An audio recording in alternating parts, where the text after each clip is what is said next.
मंडळी, दुधीची ही रेसिपी बनवायला अतिशय सोपी आणि खायलाही अतिशय जबरदस्त लागते। त्यासाठी अर्धा दुधी घेतलेला आहे, त्याच्यावरचे साल काढून घ्यायचे आणि त्याचा मागचा भाग कापून घ्यायचा। त्या दुधीचे बारीक तुकडे करून घ्यायचे।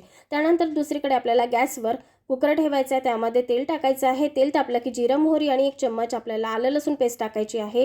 त्यानंतर एक बारीक चिरलेला कांदा आणि 2 हिरव्या मिरच्या बारीक चिरलेल्या टाकायच्या आहे। कांदा नरम होईपर्यंत परतून घ्यायचा आहे। त्यानंतर आपल्याला बारीक चिरलेला टोमॅटो टाकायचा आहे। टोमॅटो सुद्धा नरम होईपर्यंत परतून घ्यायचा आहे। त्यानंतर आपल्याला चवीपुरतं लाल तिखट, हळद, चवीपुरतं मीठ आणि 1 चम्मच गरम मसाला आणि थोडंसं पाणी टाकून हा मसाला छान तेलात परतून घ्यायचा आहे। मसाला छान तयार झाला की त्यामध्ये आपल्याला कापून घेतलेले दुधीचे काप आणि अर्धा वाटी भिजवलेली चणा डाळ टाकायची आहे। 1 वाटी पाणी टाकायचं आहे आणि कुकरचं झाकण बंद करून मीडियम फ्लेमवर आपल्याला कुकरच्या 3 शिट्ट्या करून घ्यायच्या आहे।